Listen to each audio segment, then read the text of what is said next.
안녕하세요, 여러분. 영그림입니다. 오늘은 대한민국 축구의 역사를 완전히 바꿔놓았고, 지금도 여전히 현재 진행형으로 새로운 전설을 써내려가고 있는 자랑스러운 이름이죠. 바로 손흥민 선수에 대해 이야기해보려 합니다. 우리는 주말밤마다 밤잠을 설치면서 잉글랜드 프리미어리그 중계를 지켜보거나 스포츠 뉴스나 유튜브에서 손흥민 선수의 활약상을 보셨던 기억이 있을 겁니다. 그 화려했던 토트넘 시절을 지나서 지금은 미국 LMS, LAFC에서 멋진 도전을 이어가고 있죠. 과연 손흥민이라는 한 인물이 세계 최고의 자리에 오르기까지 어떤 드라마 같은 일이 있었을까요? 어린 나이에 무작정 독일 유학길에 올랐던 10대 소년 손흥민은 함부르크 SV에서 18세라는 어린 나이로 프로 데뷔골을 터뜨리며 화려하게 등장했습니다. 이후 바이어 공사 레버쿠젠을 거쳐 2015년 드디어 운명의 팀인 잉글랜드 토트넘 호스퍼 유니폼을 입게 되죠. 토트넘에서 10년은 그야말로 아시아 축구 역사에 남을 명장면의 연속이었어요.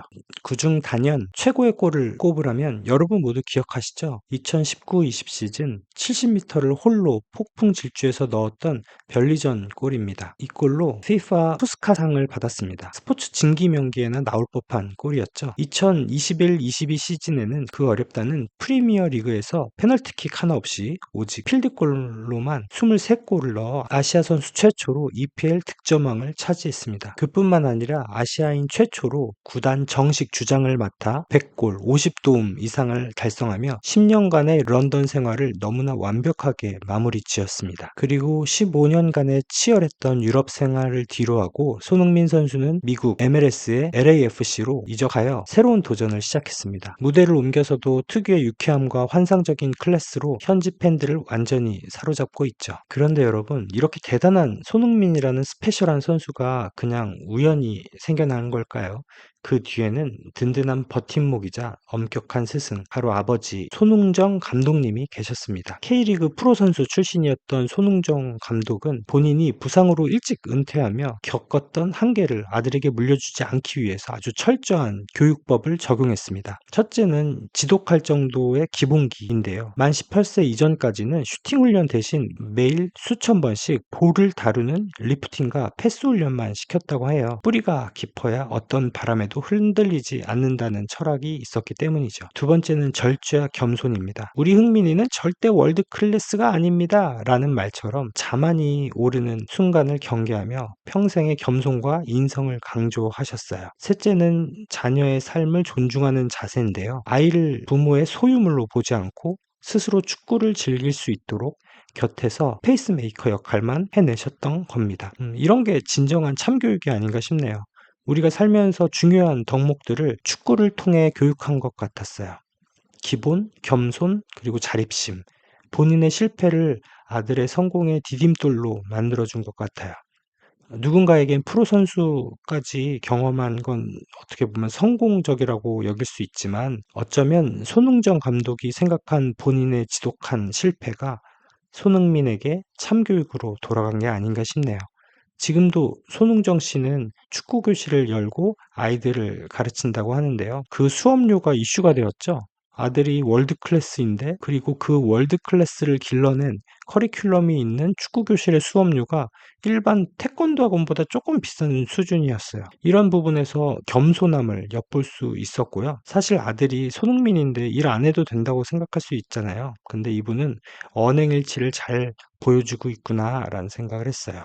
손흥정 감독님의 "모든 것은 기본에서 시작한다."라는 메시지는 비단 축구뿐만 아니라 오늘을 살아가는 우리 모두에게 정말 깊은 울림을 주는 지혜가 아닐까 싶습니다. 2018년 러시아 월드컵 독일전이었죠. 당시 세계 랭킹 1위였던 독일은 자력으로 16강에 오르기 위해서는 대한민국을 승리해야만 했었어요.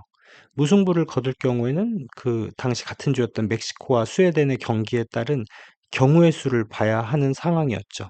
이런 상황에서 독일은 최악체 대한민국과의 경기에서 당연히 이기는 전략을 들고 나왔겠죠. 하지만 대한민국은 쉽게 골문을 허락하지 않았죠. 마치 우리 골키퍼 조현우의 원맨쇼를 보는 듯한 신들린 방어력은 정말 대단했어요. 경기 내내 26개의 슈팅과 6개의 유효 슈팅을 다 막아내면서 저는 그때 조현우가 이번에 해외 진출을 하는지 알았어요. 경기가 끝날 무렵 노이어 골키퍼도 골문을 비워놓고 밖으로 나온 상황에서 독일의 공을 가르챈 주세종의 패스를 받아 손흥민이 50m를 질주해 골을 넣었었죠. 독일의 시나리오엔 없었을 결과 2대 0으로 대한민국이 승리했죠. 앞서 두 경기를 아쉽게 진 우리나라는 1승 2패라는 그렇게 나쁘지 않은 성적표를 받았고요. 그때 손흥민은 독일전 인터뷰에서 마지막 골에 대한 이야기를 이렇게 말했어요. 다리가 완전히 풀려 있었는데 괜히 접거나 멋부리다가 놓치면 평생 인터넷 밈이 될까봐 정말 살살 밀어 넣었다고요. 아무리 쉬운 골이라도 그 순간 긴장되면 그르칠 수 있는데 사각에서 진짜 침착하게 잘 넣었죠. 골을 멈추지 않고 접지 않은 건 진짜 잘한 선택이었던 것 같아요. 접는 순간 그 수많은 변수가 작용할 수 있었거든요. 잔디가 파여서 미끄러질 수도 있고 뒤에서 누군가 무섭게 달려오는 수비수나 골키퍼에게 막힐 수도 있고 말이죠. 당시 승리로 독일은 16강 진출에 실패했고 2002년 우리 4강에서 패배한 서력을 제대로 했었던 기억이 나네요. 2018년 아시안게임 우즈벡전도 재밌는 장면이 있었죠. 8강전 우즈벡전은 한국사에도 손꼽힐 만한 역대급 피말리는 혈투였습니다. 아시안게임 금메달이 걸린 핵심 관문이었기에 패배는 곧 탈락을 의미하는 절체절명의 순간이었어요. 다들 아시죠? 아시안게임 금메달은 군면제가 달려있어요. 3대3 동점 상황 연장 후반 12분경 공격에 가담한 황의조 선수가 페널티 박스 안에에서 상대 수비수의 파울을 유도해내며 적인 페널티킥을 얻어냅니다. 경기 종료 불과 몇 분 남겨두지 않은 상황에서 나온 사실상 승부를 결정지을 수 있는 기회였어요. 원래 대표팀의 전담 키커이자 주장이 손흥민이었으나 당시 키커로 나선 사람은 그 대회의 최고의 폼을 보여줬던 황희찬 선수입니다. 황희찬 선수가 볼을 멈춰 세우고 킥을 준비하는 순간 주장 손흥민 선수는 그 엄청난 중압감과 간절함에 차마 눈으로 담지 못했습니다. 손흥민은 골대를 바라보지 않고 스스로 뒤로 돌아서서 등번호 7번이 보이게 혼자 눈을 감은 채 서 있었어요. 골이 터지는 함성을 듣고서야 손흥민 선수는 비로소 고개를 돌려 동료들에게 달려가 안겼습니다.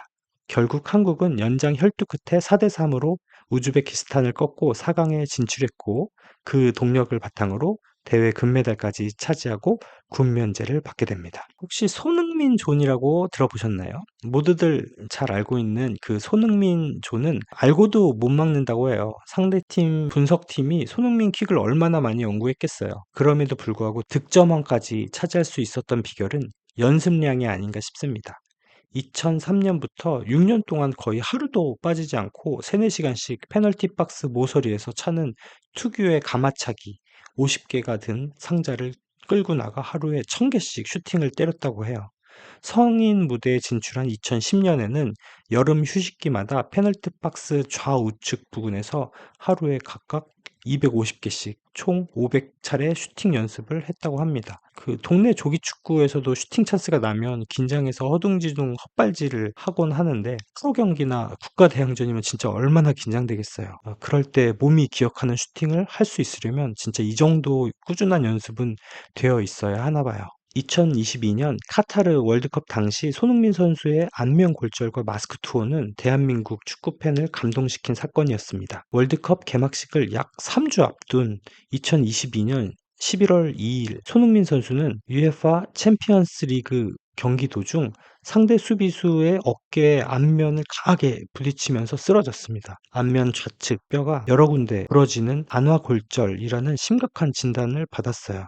일반적으로 회복하는 데만 최소 수개월이 걸리는 부상이었기에 사실상 월드컵 출전이 무산되었다는 절망적인 기사가 쏟아졌습니다. 손흥민은 월드컵 출전을 향한 강력한 의지로 붓기가 빠지기도 전에 수술 일정을 최대한 앞당겨 달라고 의료진에 요청했습니다. 하루라도 빨리 회복 시간을 벌기 위해서였죠. 수술 후 그는 SNS를 통해 단 1%의 가능성만 있다면 그 가능성을 보며 얼마 남지 않은 시간 앞만 보며 달려가겠다는 글을 남겼고 자신의 얼굴에 맞춘 특수 카본 재질의 검은색 보호 마스크를 들고 카타르행 비행기에 올랐습니다.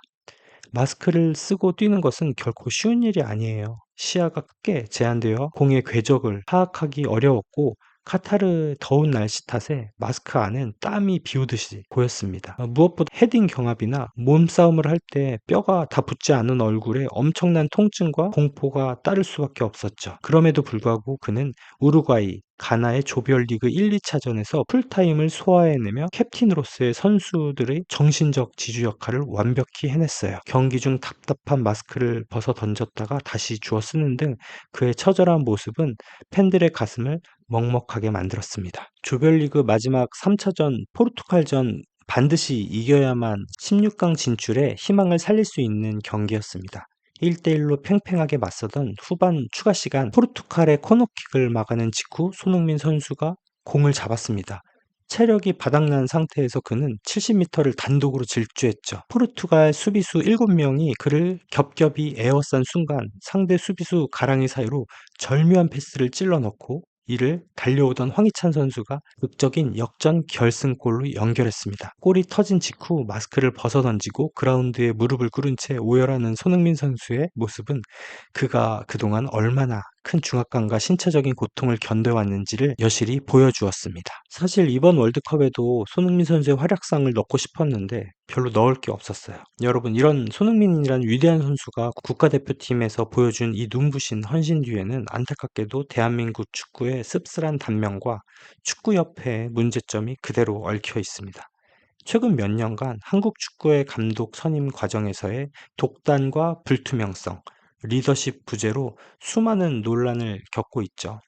체계적인 전술이나 행정 시스템이 갖춰져 있지 않다 보니 경기장에서 일어나는 모든 압박과 리스크를 온전히 손흥민이라는 에이스 한 사람과 개인의 기량과 리더십에만 의존하는 구조가 반복되었던 거죠.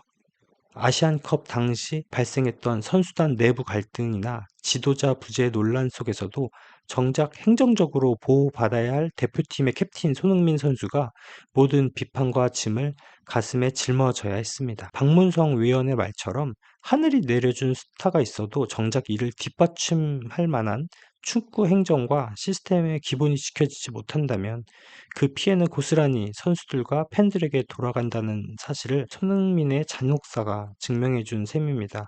손흥민 선수가 국가대표 유니폼을 벗기 전에 우리 축구계가 진정으로 기본으로 돌아가 시스템을 바로 잡아야 하는 이유가 바로 여기 있습니다.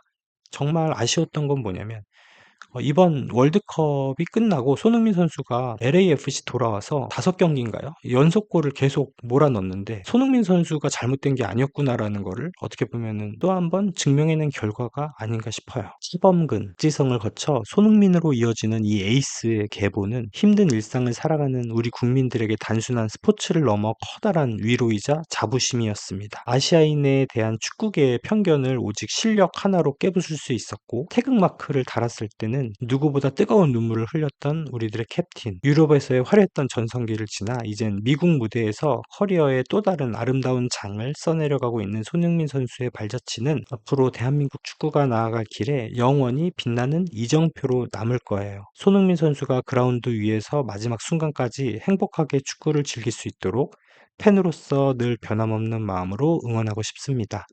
오늘 준비한 이야기는 여기까지입니다. 부족한 영상 끝까지 함께 해주셔서 진심으로 감사드립니다. 지금까지 염그림이었습니다.